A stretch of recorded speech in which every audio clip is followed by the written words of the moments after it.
जय गुरुदेव। परमार्थी प्रश्नोत्तरी। प्रश्न: स्वामी जी, परिवार में विचारों में भिन्नता होने के नाते माँ बाप अलग रहने लगे, क्या करें? उत्तर: यह तुम्हारे परिवार का मामला है, इसमें मैं क्या कहूँ, मगर इतना जरूर कहूँगा कि अगर तुम अपने माता पिता को घर में रखे रहते और अंत तक उनकी सेवा करते रहते तो इसमें तुम्हारा पुत्र संबंधी कर्तव्य पूरा हो जाता, क्योंकि उन्होंने अबोध बचपन अवस्था में तुम्हारा पालन पोषण किया था। किसी भी बात पर आंख मूंद कर विश्वास करने के बजाय उसकी सत्यता का पता लगाना चाहिए। अगर बात गलत निकली तो जीवन के अंतिम श्वास तक पछतावा होता रहेगा। तुम पुत्र के प्रति माँ बाप की पीड़ा का एहसान माँ बाप बनने पर ही होता है। तुम्हें मिलना चाहिए, जाकर मनाना चाहिए और प्रयास करना चाहिए कि वे पुनः साथ रहें। उनका थोड़ा जीवन है और जो भी जरूरी सेवा हो उनकी अपना कर्तव्य समझकर तुम्हें करनी चाहिए। सेवा करने पर जो उनके हृदय से दुआएं निकलेगी वो तुम्हारे जीवन में शांति प्रदान करेगी। प्रश्न: स्वामी जी, मैं बीमार हूँ, दया कर दीजिए।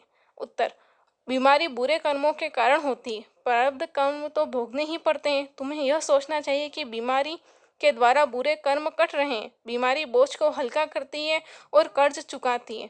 गुरु अपनी दया से 8 आने 12 आने कर्मों को माफ कर शेष 4 आने भुगतान कराते हैं। इसमें भी तुम चिल्लाते हो। जब बच्चा गंदा हो जाता है तो माँ उसे साफ करती है, नहलाती है, भले ही बच्चा कितना भी क्यों न रोए और चिल्लाए। इसी प्रकार बीमारी के द्वारा गुरु हमें साफ करते रहते हैं। गुरु की महान दया का परिचय तुम्हें तब मिलेगा जब तुम भजन, ध्यान और सुमिरन नित्य नियम से करोगे। बीमारी की अवस्था में हर वक्त अपने ख्याल को अंतर तीसरे तिल में जमाए रखो। तीसरे तिल में बैठे गुरु हर क्षण तुम्हें देखते रहते हैं, संभाल करते रहते हैं।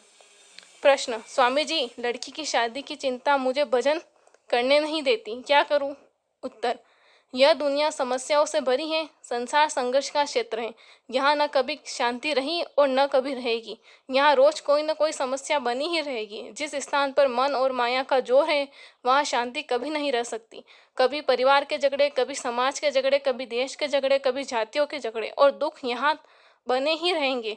आत्मा को शांति तभी मिलेगी जब वो किसी ऐसे महापुरुष की छत्र छाया में बैठी हो जिसने उस प्रभु का दर्शन दीदार किया हो और उसका रूप बन गया हो।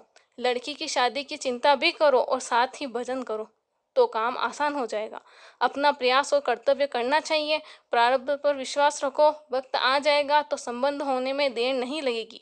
बराबर आते जाते रहना चाहिए। प्रश्न: स्वामी जी, पाप कर्म करने वालों की क्या गति होगी?